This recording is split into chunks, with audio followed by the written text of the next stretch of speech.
नमस्कार, मी ज्योती Sadamate. Janshakti voice news या चॅनलमध्ये आपले सहर्ष स्वागत. आता पाहूया आपण आजच्या ताज्या घडामोडी. मराठा आरक्षणासाठी तरुणाची आत्महत्या.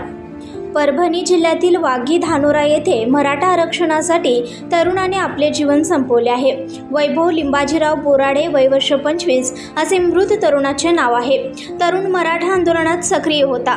सगळे सोयरे अध्यादेशाची अंमलबजावणी तातडीने होत नसल्याने आत्महत्या करत असल्याचे हातापायावर लिहून वैभवने शेतात आंब्याच्या झाडाला गळफास घेऊन आत्महत्या केली आहे. घटनेची माहिती मिळताच 4 ठाणा पोलिसांनी घटनास्थळी धाव घेतली आहे.